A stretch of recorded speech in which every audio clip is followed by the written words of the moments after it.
Welcome to the Wakefield Doctrine, the Theory of Clark, Scott's, and Rogers. Video Friday, episode 27. Anyway, we have the Progenitor Roger on the line at work in the real world.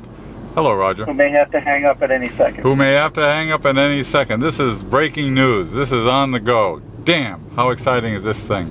So tell the readers and the viewers, what do you make with the back and forth on writing styles at the Doctrine? We have a new FOTD Alex talking about dit. Did you happen to catch that? I caught some of it, but I didn't. What did he have to say? I didn't catch that part. Oh.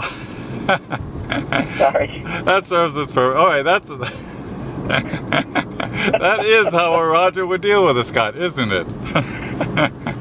No, I mean, I just did. If you put a comment up, I didn't see it. Oh yes, well he did a long comment in response to the comment about dit. Okay. To the point that it was a Scotian expression as opposed to a Rogerian. Really? And I took exception. However, he is a skilled writer guy, and give him props on that. So he was making a case for that in his Scotian way, as you can imagine. And you have heard enough Hagstrom 3s with the treble on 11 to know what that'll read like. Yeah. For our viewers, that's a historical reference to the Progenitor Scott and Progenitor Roger. So yeah. So it's gotten busy and active, and we've had. So on the dit. Tell us about dit. I wanted to go into more about what you and I talked about earlier this week, the implied you're on your own thing. Yeah. Well, let's see. Dit. What you're literally doing is vocalizing what is known in the punctuation world as an ellipses. Yep. And so, like at the end of a sentence or a phrase of some kind, you would have 3 periods, 3 little dots. Yep. Dits. Yep. And that indicates a pause in the phrase or sentence, not a dead stop, not a period. Okay. And so you're looking at them and you recognize them all the time, and people use them for what they're for. Yeah. But a dit is the literal vocalization of the 3 dots. Okay. Now you're... And the emotional drive maybe behind it, or the motivation behind it, the point to vocalizing the 3 dots, saying dit is that you're in a conversation of some kind, you've made a point that seems to be pretty well out there and pretty well illustrated and pretty obvious, but it's not being picked up by the other party of the conversation. Okay. So to vocalize the dits is the kind of it's kind of the equivalent of kind of like you've said the same thing 2 or 3 times, and now you're just kind of standing, looking, waiting for the proper response. You're kind of tapping your foot, sort of just kind of waiting for the dots to connect. No pun intended. Okay. And that's what it is, pretty much. Okay. It is a purview of the Rogerian expression, which, you know, readers, I make a great deal out of the whole thing about Rogerian expressions. To wit, I say, a Rogerian expression is something that only Rogers do, which is to combine 2 words inappropriately but not senselessly, and force the reader to make some sense of it.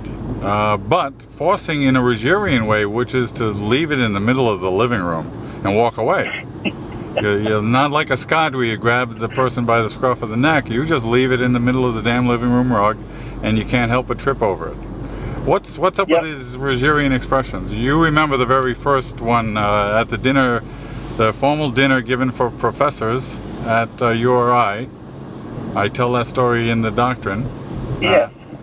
Do I remember it? Of course you do. Yeah, of course I do. It was, what was going through your mind when you said, no thank you, I will surpass on that? Was that aggression to the Scott, or was that put them in their place, the professors? No, I don't think it was even, I don't even think there was any clear-cut motivation behind it. It was probably a brain overlapping sort of a thing. Let's analyze and dramatize here, Roger, because think about that expression. As I tell a story in the doctrine, Camille was looking forward to this thing. It was a huge effort, and she put a lot into getting the Harvard deans to come to your house to eat dinner. And in the middle of all of that, while they're all being all patches on the elbows and shit, you made a statement like that, which I can picture. There would not be the slightest hint of embarrassment, self-consciousness, or anything to do with the fact that you knew that you don't say surpass, but you did anyway, in a loud, clear voice. Yeah. Okay. Yeah. So you want to restate your answer now?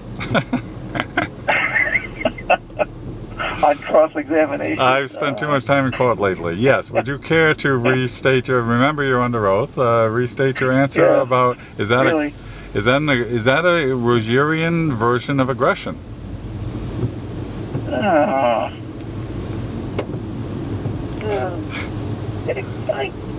I don't know. I guess you could. It could be. I'll say yes, because it could certainly have that slant to it. I don't remember it having that particular spin on it at the time. Okay, fair enough. But it certainly could be. Sure. Fair enough, because and we would say I'll stipulate to that. But okay, and because there's the thing about Rogerian expressions is, as opposed to Scotian linguistic things, is the Scot will say something that's just he doesn't have the time to bother pronouncing it correctly, or doesn't have the time to get the right word, so they use something, but it's all duct tape and stuff. That's the Scotian input on say a Scot will tend to say condominium. They'll say a lot of different things where it's just shorthand because they're Scots, they're in a hurry. Yeah. Let's not get killed here. Hold on. Hi, you're on the air. I just let somebody out. But Rogers will do that with that kind of a conscious. It's crafted. I'm convinced of that, whether you're consciously aware of it or not. You're putting surpass in place of pass the potatoes on purpose. Yeah, of course. You're going to say baby coat the bad news instead of sugarcoat it, because it just gets in your face. It's on the damn living room rug again. So yeah, all right. So that's I'll agree with that. Okay. Props to your people for that. That's a uniquely Rogerian thing.